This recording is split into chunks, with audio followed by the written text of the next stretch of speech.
Breaking down the political landscape. This is KQ, truth for you. Political honesty rooted in God. This is KQ, truth for you. Good evening. Welcome to KQ. I'm Ken. I'm Kevlon. Be sure to like, share, and subscribe. This is KQ, the truth for you.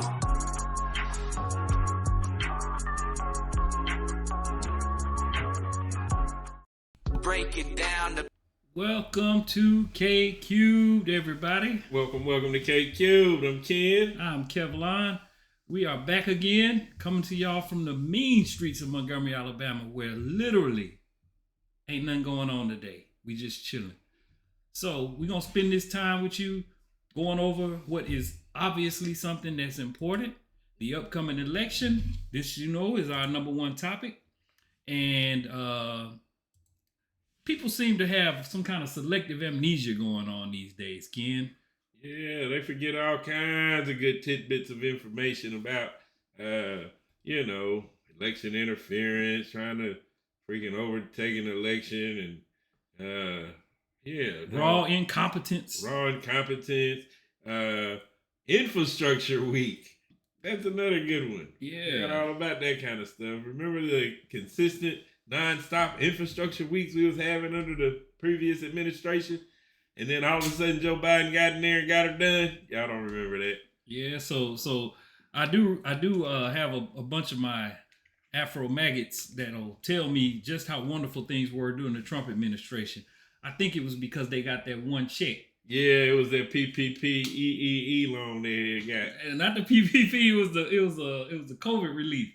Yeah. And it was something that basically the Trump administration, if you forgot, the Trump administration didn't like it, but Congress pushed it through anyway. Nancy Pelosi got it done, put it through, and Trump halted the delivery of those checks and said, well, if y'all gonna send them, if I'm gonna sign this, we put my name on them.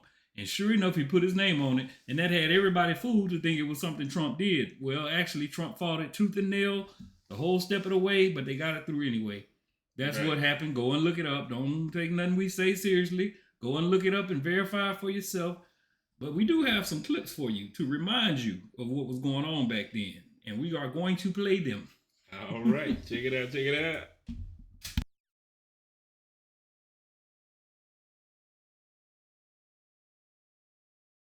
Infrastructure.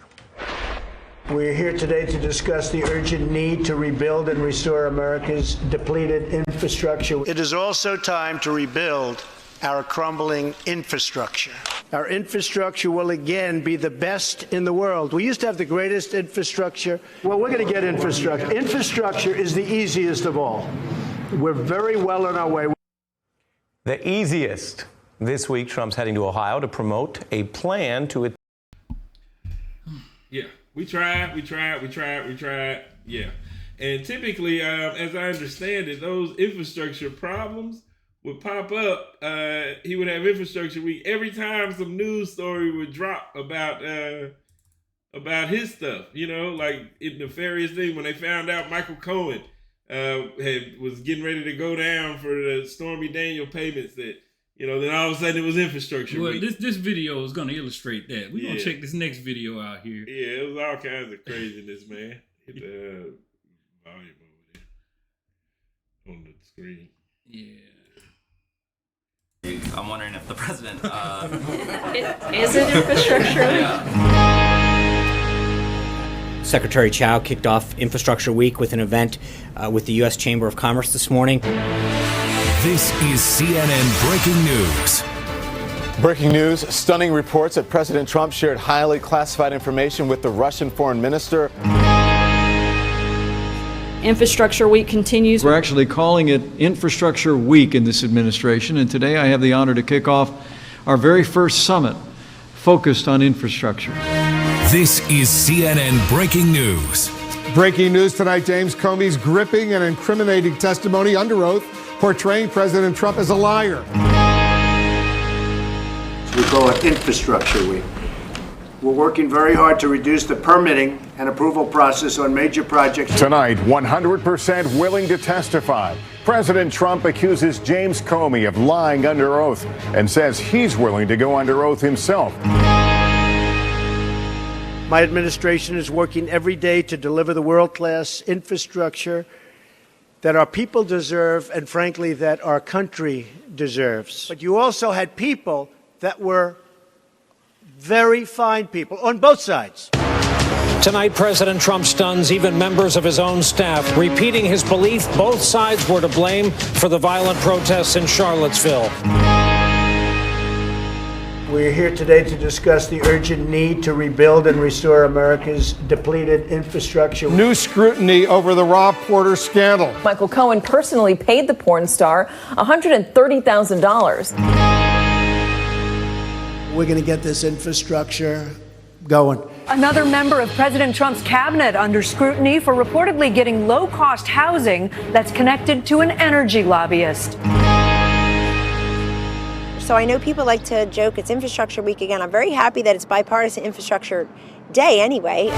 Breaking news, Robert Mueller raised concerns to the Attorney General, saying the Attorney General didn't fully capture the substance and conclusions of Mueller's 448-page report. I walked into the room and I told Senator Schumer, Speaker Pelosi, I want to do infrastructure. But you know what?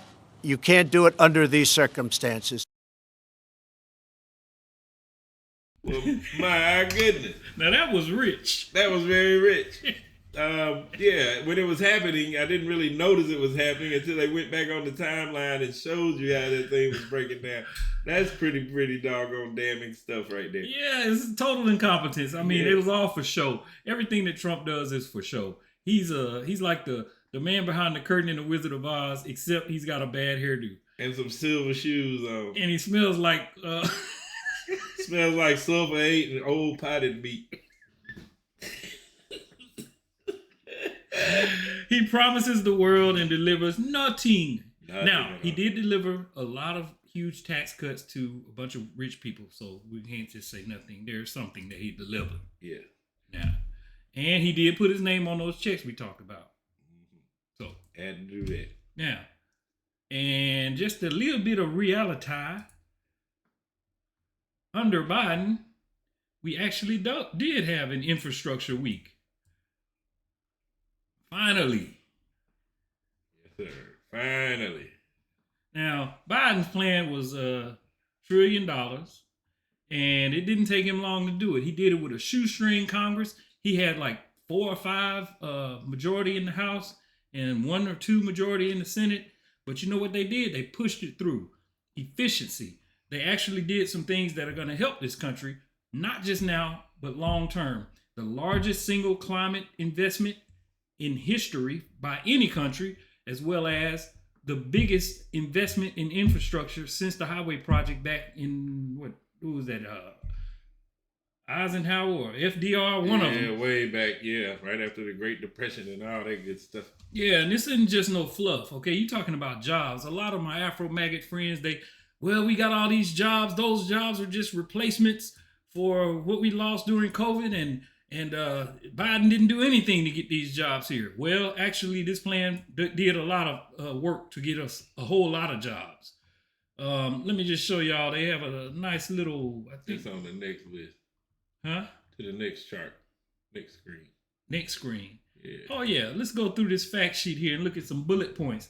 This just is a fact sheet from Biden-Harris administration celebrating the 2-year anniversary of the bipartisan infrastructure law. Bipartisan. Biden works with Republicans. He doesn't mind joining ranks as long as it's going to get the job done. Mm-hmm. This infrastructure plan focused heavily on rural areas and areas that are, let's say, underfunded from an economic standpoint, all throughout the country. He didn't go through and pick spots and say, we're just going to help these people because they voted for me, like Trump did during COVID when he told the blue states they need to go and find their own PPP. Right. PPE. Right. EEPPE. Yeah. So historic job creation was in this bill. You're talking about high-paying jobs. You're talking about over $614 billion in private sector manufacturing and clean energy investments. Again, the highest amount of clean energy investment in the history of the world happened under the Biden administration. Enabled more than 21 million low-income households to access free or discounted high-speed internet service. So even though you might not be in an area where you are bereft of the ability to get onto Wi-Fi, plenty of people were. Millions of people, tens of millions. Absolutely. They took care of that. This is a major investment, bringing people into the information age. That's significant. Started improvements on 135,800 miles of roads, launched over 7,800 bridge repair products. And see, these roads and bridge products, they're kind of unique because these are the things they have to break ground. And it just so happens that wherever they break ground in an area that's that has a Republican House member or senator, the Republican shows up and takes credit for the bill. Yeah, they pull up, and Joe Biden said, "I'll be there at the groundbreaking." That's the way you got to do it. He said, "If you don't want the money now, you let me know." Yeah, trolling them jokers. They deserve to be trolled. This is what you call effective governing. 2,900 zero-emission transit buses, funding for 445 port and waterway projects, deployed investment to 190 airport terminal projects. I heard a podcast the other day where the person who was doing the podcast had a guest on, and he said, "Well, I just went to the airport." Oh, LaGuardia. Yeah, one of them airports, and he was like, "It ain't the same." It's just like it's totally nice now. Yeah, we're coming along nicely. This one is highly significant. You know, they always say that Biden doesn't do anything for African American areas, or people. Well, in African American areas, you're more likely to have lead pipes. We had the one in Mississippi, Jackson, Mississippi. We had Flint, Michigan, where the people were basically being poisoned for decades, didn't know it, finally figured out, hey, we got, lead in our drinking water. So they financed over 1,200 drinking water and wastewater projects across the country. This disproportionately helps Black people. So to replace hundreds of thousands of lead service lines, saves lives, keeps kids healthy, you name it. So this is just the fact sheet. All you have to do is type in infrastructure bill, Biden infrastructure bill. If you type in Trump infrastructure bill, you're just going to get a bunch of videos where he was talking. Yeah, and never did nothing. Yes. So that's just one little area. Infrastructure is just one area. You can comb through a whole lot of different areas. You can comb through healthcare. You can comb through education. You can comb through just pick a topic. And this is the kind of dichotomy you're going to see when you look at what was said and what was actually done between these two administrations. And I mentioned healthcare. We all know that the Republicans had a dream of killing the Affordable Care Act, which is now at record enrollment, and the approval rating for it is over 60%. The Republicans demagogued for years and years and years that they were going to, take away Obamacare, and it was the most horrible thing they ever seen, and this and that. Folks, this is the difference of lives being lost or lives being saved. People have health care, and they're able to access doctor's visits and get checkups and things like that. People die every year because they do not have health care. There's still too many people in this country that don't have health care. But Obamacare did a big thing to grant the availability of healthcare to a bunch of people, millions, 20-something million people. And we no longer have pre-existing conditions and lifetime caps. So the insurance companies can't just kick you off when you reach a certain dollar amount or kick you off because you get sick. They want to bring that back. Not just then, but this is now. Like I said, Obamacare enrollment hits record levels. And at the same time, Trump still vows to repeal. He said it. This was January 24th, 2024. Just before the end, Trump actually went on stage at one of his maggot rallies and decided he wanted to tell everybody that he's going to go after Obamacare one more time. Again. They're going to kill it, and he ain't got nothing to replace it with. No plans to replace anything with. It's just kill Obamacare. Put them off their health care. They never give up. That's the one thing. We Democrats, we get bewildered. We give up. We'll say, oh, everything didn't happen all at once. I didn't get my unicorn that farts glitter, so I'm walking away. Democrats don't do nothing for Black people. No way. you're on the plantation, you know, and then Right. because you didn't get everything. Well, no, we didn't get everything because the Republicans are very good at blocking, and we have a governmental structure here, and you got to get to a certain threshold of votes in order to get legislation passed. That's just the way it works. It's a long, hard slog. But if we turn it back over to the people that want to take away Obamacare and go back to talking about what they're going to do on the infrastructure and not do anything, then we're losing. We're taking steps backwards. And the idea is not to take steps backwards. Speaking of taking steps backwards, other things that the Republican administration is trying to do, I want you guys to go and look up Project 2025. Now, this is not directly from the Trump campaign. This is it's birthed out of what's called a Heritage Foundation, which is a think tank of right-winged people who basically legislate for big business. Yeah, legislate for big business, and they also legislate to run the Supreme Court. Yeah. So they put together this 900-page document explaining what they're going to do to America if they get back in power. And it's rather horrific. Just some of the highlights. Tell me where I need to, let's see. Scroll back up. Back up? Yeah. All right. It's right there. National Network. Yeah. Conservative warriors plan to defund. Yeah, right there. Plan to defund Department of Justice. Dismantle the FBI. Break up the Department of Homeland Security and eliminate Departments of Education and Commerce. 30 chapter, 920 page. I don't know why they said tome. Tome.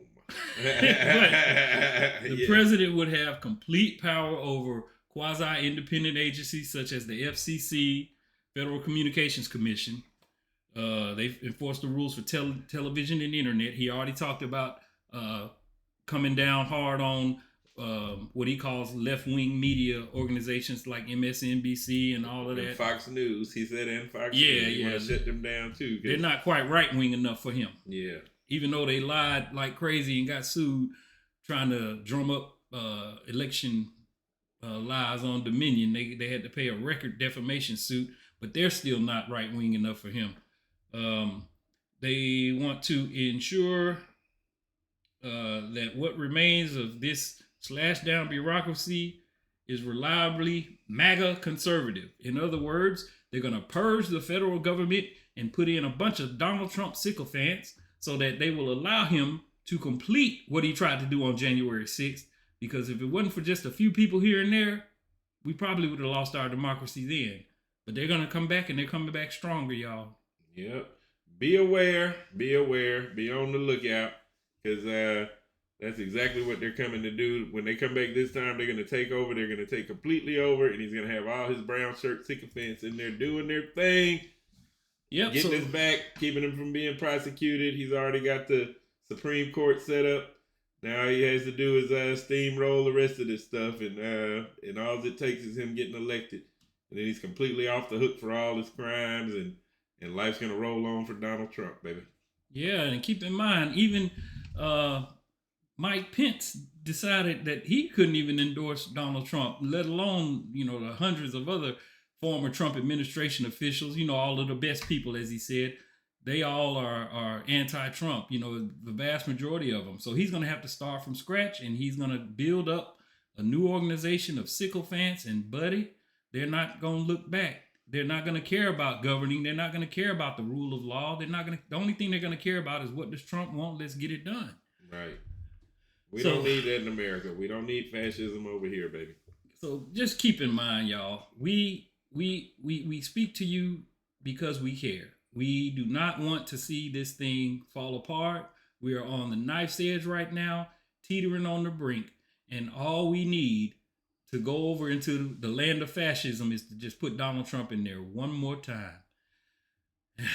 I can't do it. Please don't. Don't do it to me. If you like him, go to MAGA Loco and beg him to let you in there and hang out with him.